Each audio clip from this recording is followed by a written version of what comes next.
So students, now we'll discuss about the Potter's 5 factor analysis.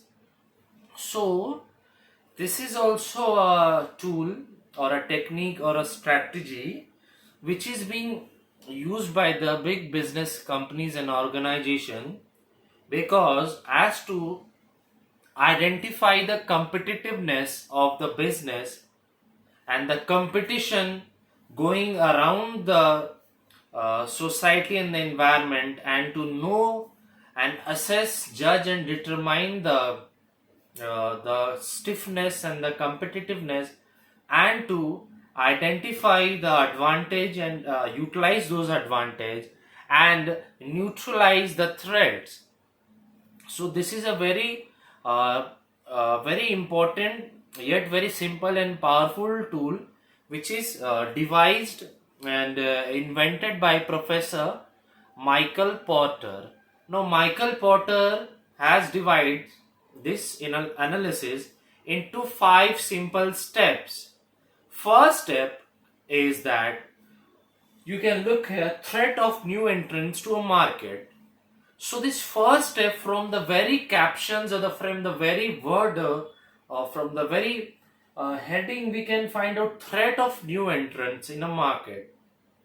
Suppose if a market comprises of one buyer, and so then the market then the buyer then the seller, means the seller of the goods and services, if the market consists of one seller, then the seller is having the advantage, so as he can charge whatever the price of the goods and services. But if an industry consists of several markets, several sellers, so if an industry is profitable, so then there will be various sellers which will be coming into that industry. So if industry is profitable, then the various sellers, various companies will come into that industry, and so there will be a high risk between the sellers, between the companies. So that is threat.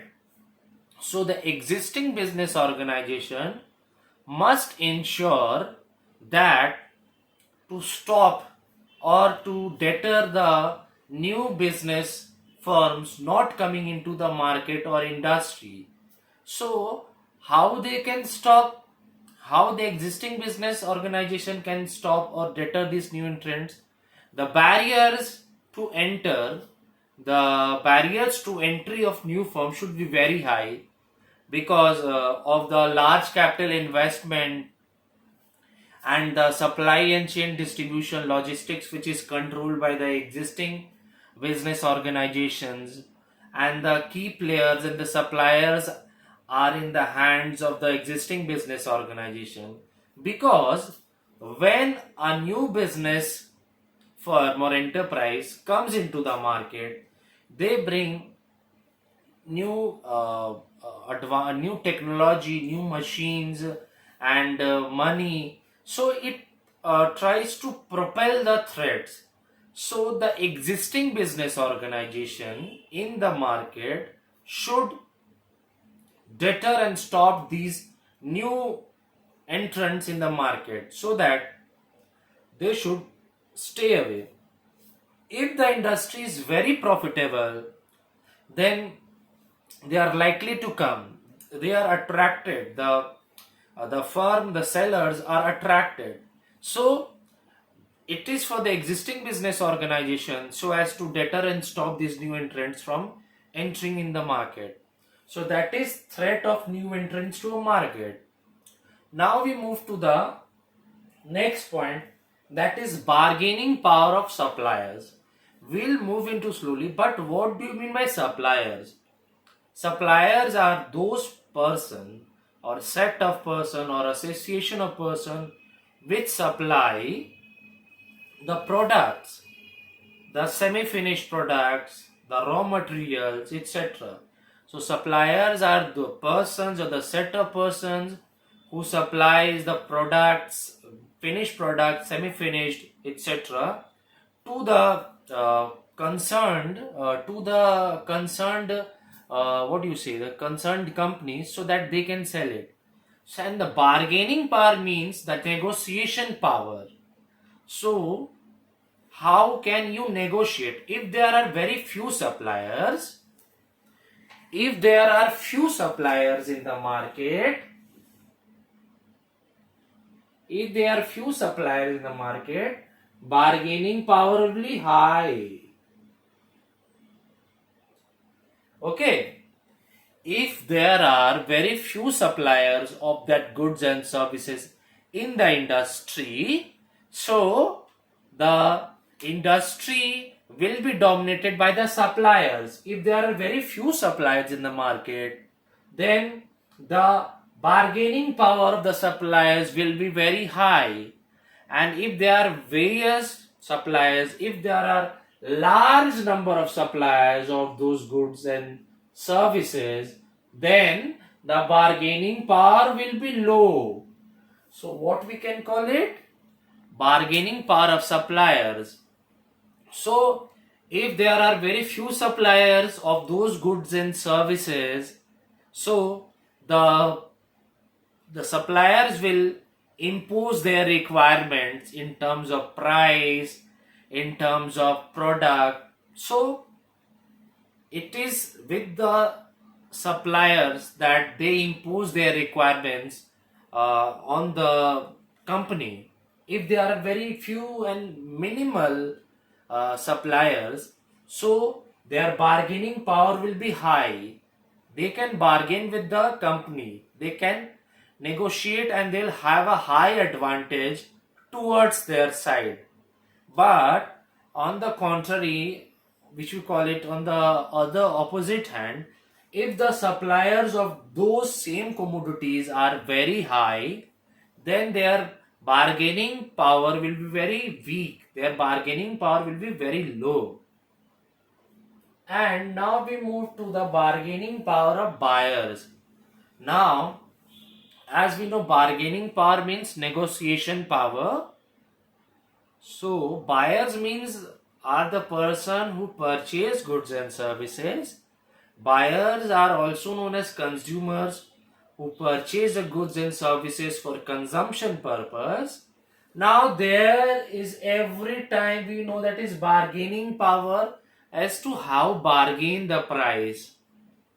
We have we witness in vegetable markets where we sorts of bargain with the vegetable vendors, etc. So that is bargaining power of buyers. If the buyers of the products and services are very strong, are very huge, so they can influence the market. If the bargaining power of the buyers is very strong, they are holding the capacity because they are very huge in number, and if they switch from one firm to another, then the firm will suffer losses. So bargaining power of buyers is that if buyers are very, on the contrary, if the buyers are very low and they are purchasing very few number of quantities, so their bargaining power will be very weak. Okay, I'm repeating once again, bargaining power of buyers. If the buyers are,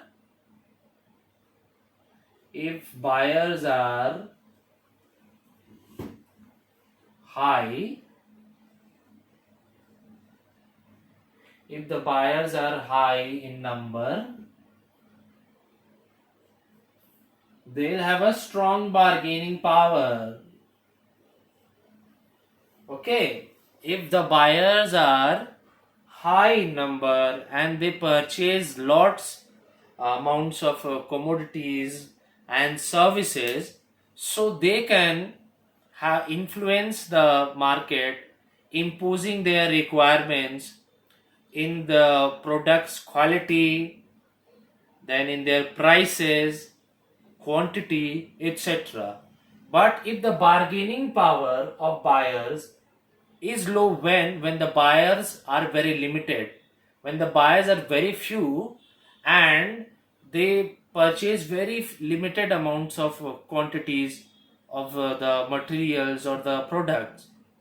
Now we move to the fourth point, that is threat of substitute products.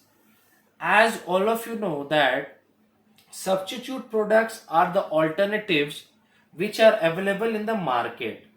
Take the example of substitute such as tea and coffee. So this is like a sorts of tea drink, that is when this is a substitute product. This Whenever there is an alternative option available in the market, there is a threat.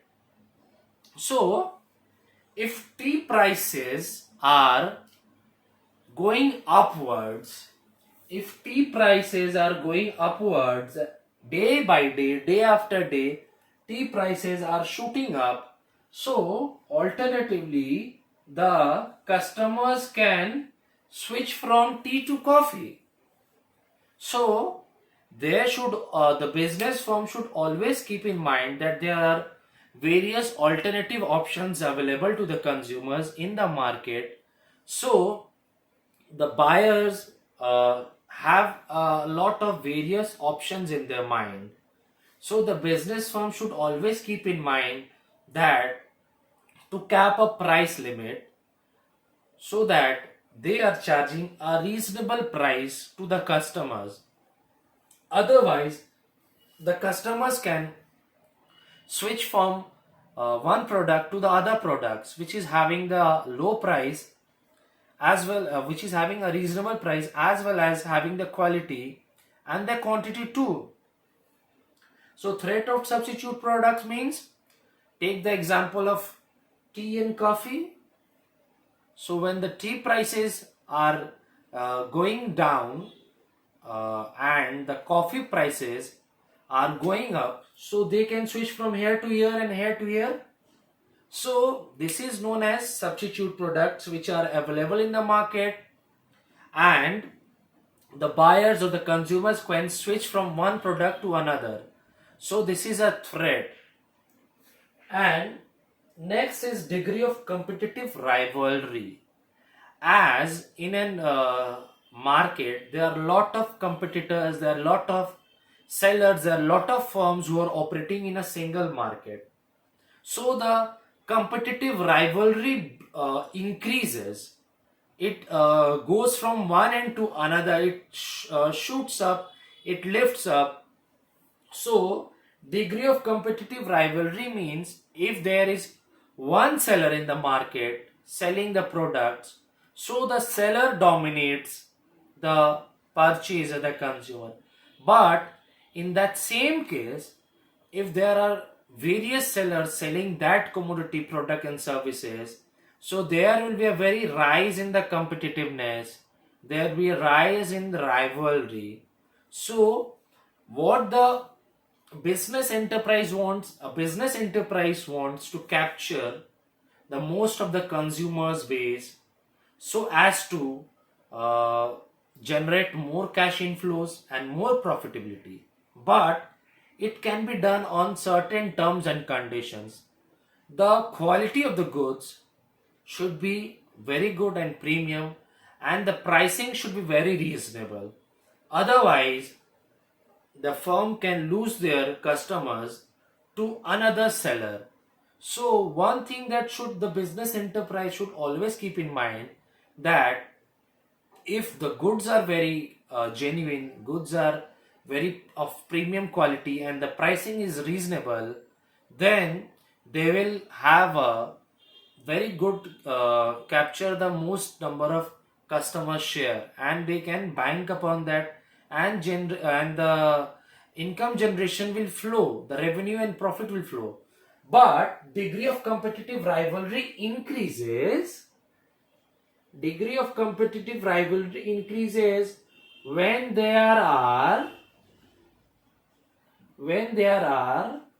more number, when there are more number of same sellers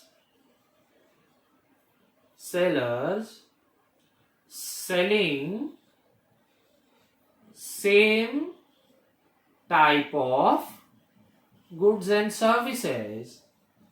So